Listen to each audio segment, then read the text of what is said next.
இன்றைக்கி என்ன நம்ம சமையல் பார்க்க போகிறோம்னா மிளகு தக்காளி கழனி வைக்க போகிறோங்க. அதுக்கு ஒரு கட்டு மிளகு தக்காளி வாங்கி அலசி நான் ஆஞ்சி வச்சுருக்கேங்க. அதுக்கு சின்ன வெங்காயம் ஒரு 20 சின்ன வெங்காயம் உரித்து வச்சுருக்கேன். முழுசாகவே போடலாம், சின்ன நறுக்கணுங்கிறது அவசியம் இல்லைங்க. முழுசாக போட்டால் நல்லா இருக்குங்க சின்ன வெங்காயம். அதுக்கு மிளகாய், காஞ்ச மிளகாய் ஒரு 7 மிளகாய் நான் 2 கட் பண்ணி வச்சுருக்கேன். அரிசி களைஞ்சி தண்ணி எடுத்து வச்சுருக்கேங்க. அந்த தண்ணியில் தான் நம்ம வேக வைக்கணும். அது தேங்காய் பால் நம்ம ஊற்ற போகிறோங்க. அதுக்கு தேவையான ஒரு தேங்காய் அரைச்சி வச்சுருக்கேன். தேங்காய் அரைச்சி பால் புழிஞ்சு எடுத்து வச்சுருக்கேங்க. அதை நம்ம கடைசியில் ஊற்றிக்கலாம். இப்போ வாங்க நம்ம வீடியோக்குள்ளே போகலாம், எப்படி செய்கிறதுன்னு பார்க்கலாம். இப்போ அடுப்பு ஆன் பண்ணி கடாய் வச்சுட்டோங்க. இதில் நம்ம எண்ணெய் ஊற்றிக்கலாம். தேவையான அளவு எண்ணெய் ஒரு 4 ஸ்பூன் ஊற்றிருக்கேங்க. இப்போ எண்ணெய் நல்லா காஞ்சிருச்சுங்க. இப்போ உளுந்து போட்டுக்கலாம். 1 டீஸ்பூன் உளுந்து போடுறேன். 1 டீஸ்பூன் அளவு ஜீரகம் போடுறேன். நல்லா பொரியட்டுங்க. அடுப்பை சிம்மில் வச்சுக்கலாம். தாளிக்கிறதெல்லாம் கருகக்கூடாதுங்க, வாசனையே எல்லாம் போயிடும்.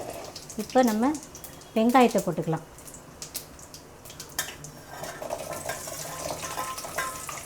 சின்ன வெங்காயத்தை போட்டு நல்லா வதக்கணுங்க.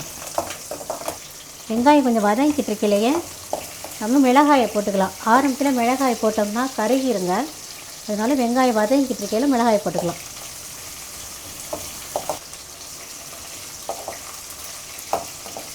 ஒரு 5 நிமிஷம் வதங்கினா போதும், ரொம்ப வதக்க வேண்டாம்.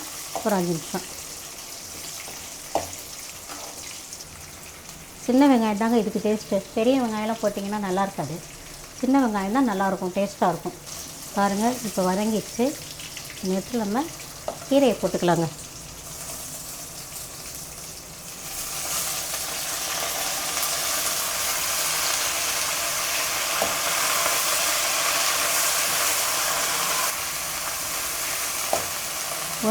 ஒரே அளவாக போடாமல் கொஞ்சம் நேரம் கழிச்சு போட்டிங்கன்னா வதக்குறதுக்கு நல்லா இருக்குங்க.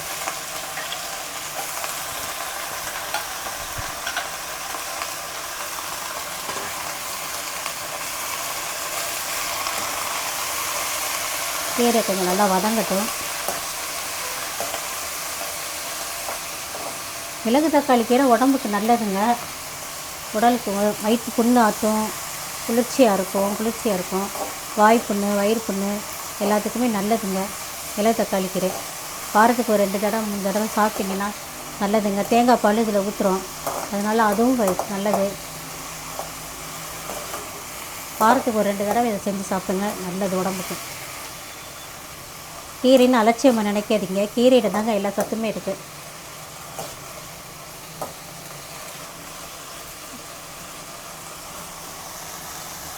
இப்போ நல்லா வதங்கிடுச்சு.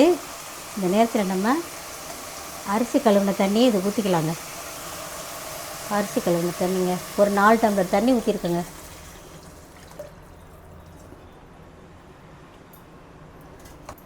தண்ணி ஊற்றிருக்கேன். இதில் கொஞ்சம் வேகட்டும். தேவையான அளவு உப்பு போட்டுக்கலாம். தேவையான அளவு உப்பு போட்டுக்கிறோம். கல் உப்பு தான் நாங்கள் போடுறோங்க. கல் உப்பு தான் நல்லா டேஸ்ட்டு.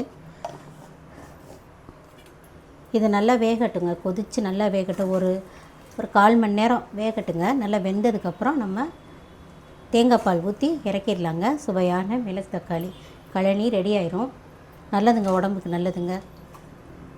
நீங்களும் வீட்டை ட்ரை பண்ணி பாருங்கள். இது நல்லா வேகட்டும், நல்லா கொதிக்கட்டும். ஒரு 1/2 மணி நேரம் வேகட்டுங்க.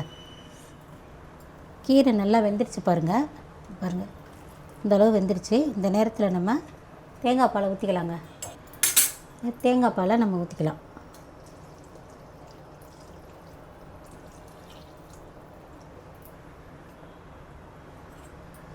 தேங்காய் பால் ஊற்றி ரொம்ப கொதிக்கக்கூடாதுங்க. ஒரு நிமிஷம் கொதிச்சா போதும். தேங்காய் பால் ரொம்ப கொதிச்சிச்சின்னா ஒரு மாதிரி கடுத்து போன மாதிரி இருக்குங்க. அதனால் கொஞ்சம் நேரம் கொதிச்சா போதும்.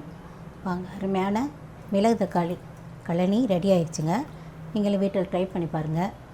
பிடிச்சிருந்தால் லைக் பண்ணுங்கள், ஷேர் பண்ணுங்கள், கமெண்ட் பண்ணுங்கள். இந்த பாருங்கள், இந்தளவு கொதிச்சா போதுங்க. பார்த்தீங்களா? இதுக்கு மேலே கொதிக்க விட்டால் கடுத்து போயிருங்க. இப்போ நம்ம இறக்கிடலாம். இறக்கி ஒரு பாத்திரத்துக்கு மாற்றிக்கலாம். இதே மாதிரி நீங்களும் வீட்டில் ட்ரை பண்ணி பாருங்கள். கீரை சாப்பிடுங்க, தினம் ஒரு கீரை சாப்பிடுங்க, உடம்புக்கு நல்லதுங்க. நன்றிங்க.